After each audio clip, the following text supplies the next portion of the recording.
The Madman! Welcome to the final 3 classes of the past, present, and future of Year of the Mammoth. That was a mistake. Shaman opens Ungaro with a elemental theme. The elementals that saw some amount of play, Fireplume Harbinger, initially in Shudderwalk, eventually cut because it was too slow. Currently, Fireplume Harbinger is actually in a Shaman elemental deck of pretty much pure elementals, so it finally came together, and you made it onto the team, buddy. Primalfin Totem has been around a while in mid-range Shaman decks, just as a nice efficient 2-drop, which snowballs potentially. This was a nice defensive option. Volcano, really strong control Shaman card in all the late-game Shaman decks, such as Shudderwalk. And these two guys were good elementals. Kalamos seeing play mostly in elemental packages. Even Shaman had elemental packages, usually put in Kalamos, but Kalamos was a good elemental lord. Shudderwalk was a big influence in Shaman cards, so even a card like Burlock surprisingly saw play because the battle cry was pretty useful in Shudderwalk, though Glacial Shard was just better, pretty much. Knights of the Frozen Throne. It's where the memes of Freeze Shaman happened. Look at all this freeze theme. All this bad freeze. But the big card was Thrall Deathseer, which didn't look that great, but ended up making it into a decent amount of the mid-rangey type Shaman decks, especially while Corridor Creeper and Patches were around, and Corridor Creeper was 7 mana 5/5. Once Corridor Creeper got nerfed, though, there was a period of time where Shaman and Warrior were the weakest classes in the game, and they would just, share tales of sucking. Unstable Evolution was in that Corridor Creeper deck. Mid-range Shaman was decent for a while before the next 3 sets rotated in, because they had the previous 3 sets, which were more Shaman favored with Gajzan, Karazhan, Old Gods. But Shaman was pretty quiet during the last year because these cards weren't that good. There was just that Shudderwalk when it first came out, and Grumble was in that deck, Healing Rain was in that deck.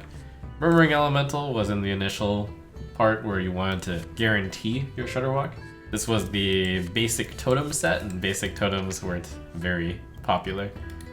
With a small Overload theme, but Overload was not very popular. So what's current in Shaman? Well, we've got still some elementals. Most of the elementals rotate out in Ungaro, so in order to keep up this powerful Earthen Might card, it's going to need a lot of elemental support. Hagatha the Witch is going to make Shaman have one of the biggest, still infinite value? Lot of value, I'm going to say.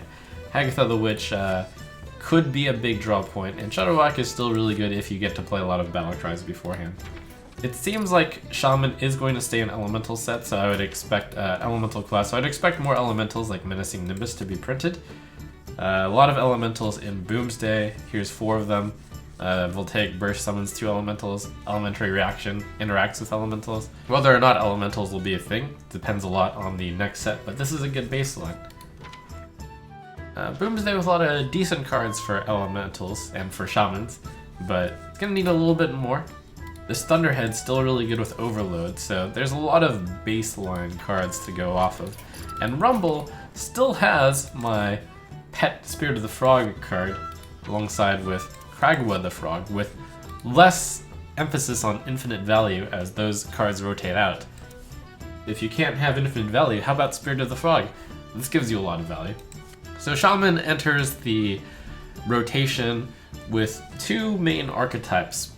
3 main archetypes, I'm going to say. Elementals, with or without Shudderwalk. Overload. Doesn't have to be big Overload, but Lickham's a strong card. And then some sort of Spirit of the Frog combo, along with Kragwa. That is a lot of value. I wonder. Setting the stage for Warlock. In Ungaro, Warlock wasn't that strong. Zoo was on the decline. Ravenous Pterodax saw a little bit of experimentation in Zoo, but not really much. Zoo as a whole was overshadowed. Frozen Throne came around, and that didn't even help Warlock that much. Yes, very powerful cards like Defile and Blood River Gul'dan got printed, But without much support, Defile and Blood Reaver Gul'dan still remained around tier 3, surprisingly. And Despicable Dreadlord was a good Warlock card as well, good Zoo card, but good control card even, but mediocre. The deck during this set was Blood Reaver Gul'dan, Dreadlord, and even some, Dread Infernos as the demon of choice, I suppose. There was Drain Soul, there's Gnome Ferradu, and Gnome Ferradu actually ended up seeing a lot of play, especially when things became Control Warlock versus Cube Warlock, because Gnome Ferradu sometimes managed to beat your opponent into the fatigue race faster. Maybe mill a very key card. Gnome Ferradu taught us a lot of lessons, such as, yes, in fact, she is just a 2-mana 2/3 against mid-range and aggro decks, but if you're hoping to go for the fatigue matchup, which is possible when it's Warlock versus Warlock, Gnome Ferradu is actually pretty useful.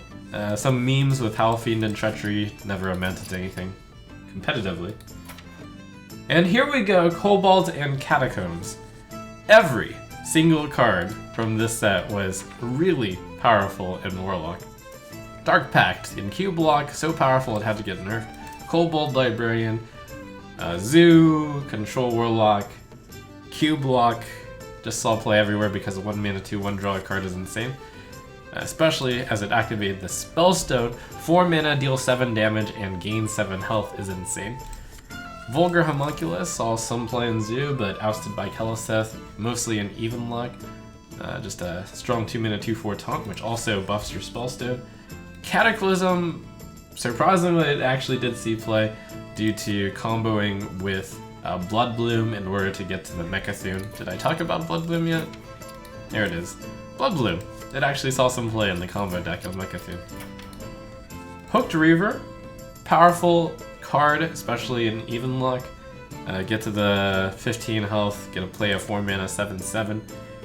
This card is actually really good, and it speaks volumes about the rest of the strength of Warlock that this card didn't see more play.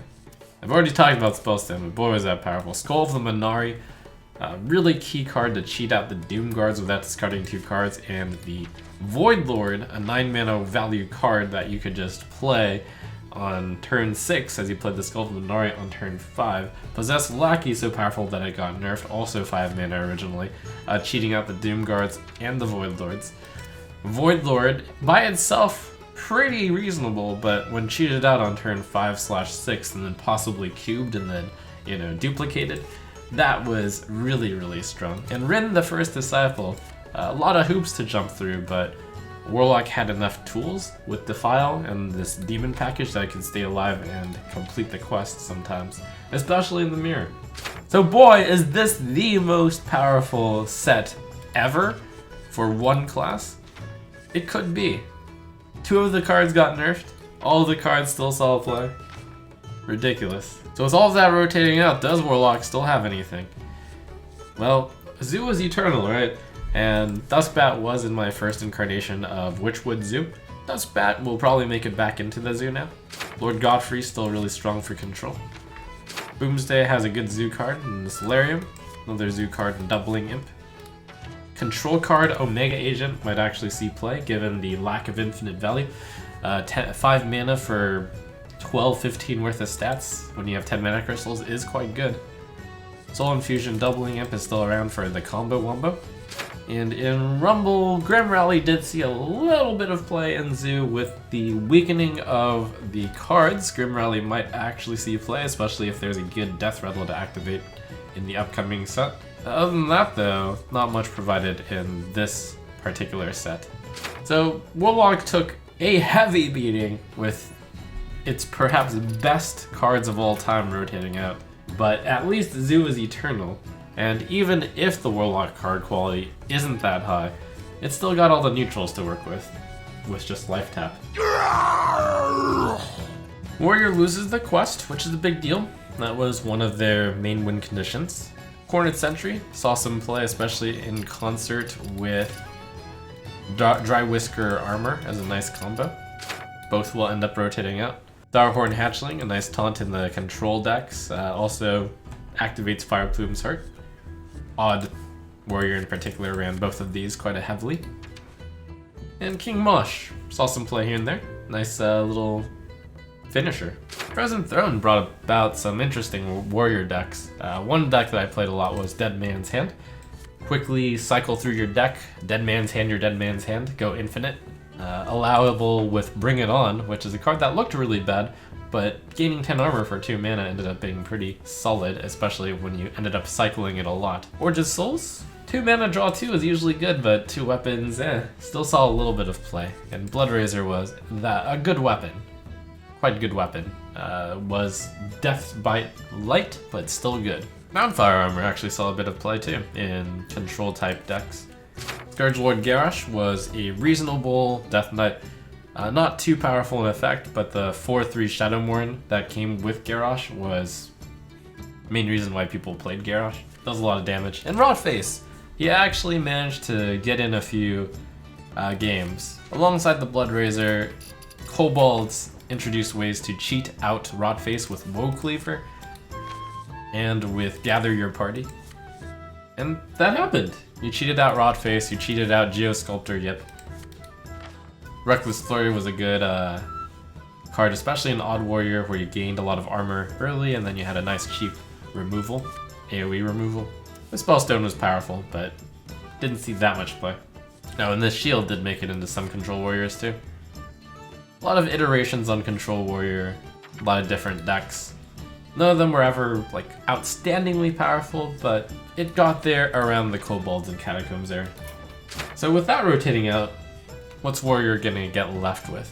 Well, it's got a very strong Rush package, and Rush Warrior was a deck, and most of Rush Warrior stays around with Town Crier, Militia Commander, Rabid Worgen, Woodcutter's Axe, Red Band Wasp, Darius Crowley.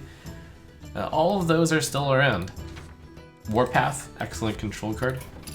Boomsday still holds an excellent control card of Dynamatic. Super Collider, just in pretty much all the Odd Warriors and exceeded expectations when it first came out. We've got Omega Assembly, 1 mana, draw 3 cards. It's mechs, but 1 mana, draw 3 is pretty good. Nice survive card in Eternium Rover.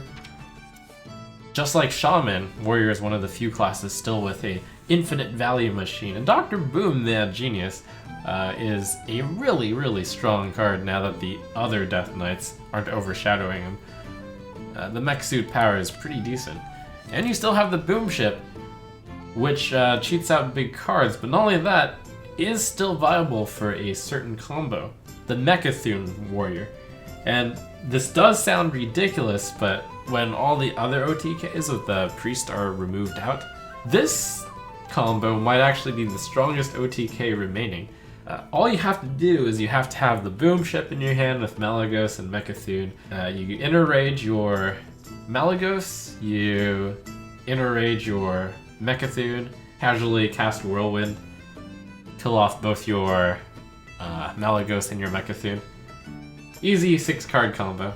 Sounds ridiculous, but given the survivability of Warrior, perhaps not that ridiculous. And in Rostacon's Rumble, more cards to supplement the Rush Warrior deck, and dragons. Maybe this will be the time for Voon and Dragon Roar to finally step in, since the Odd Warrior has finally been ousted. Mostly Odd Warrior package did have Lancer and some Drake, and also the Rush Warrior deck gets a Kali. Solthray is still a decent option, especially for Rush Warrior. So I'd say of all of the classes covered so far, Warrior looks the best off post-rotation, because there were strong cards printed in Witchwood, Boomsday, and Rumble for it, and the deck starts with 2 strong archetypes, Rush Warrior, Dragon Warrior, with Rush Warrior having good mid-range cards, and with Control Warrior having good control cards still. And I actually missed the 3rd archetype, the combo deck with Mechathune, with the Boom Ship. Yes, the setup is hard. You have to have 6 cards in your hand, you have to draw out your whole deck, and you have to play everything else first, but doable. Expect to see Dr. Boom Mad Genius at the helm of these Control Warrior decks. With or without dragons. So that's the final 3 classes and what I think of them as we are about to enter the rotation. And of all the classes, I think Warrior is currently winning going into the next expansion.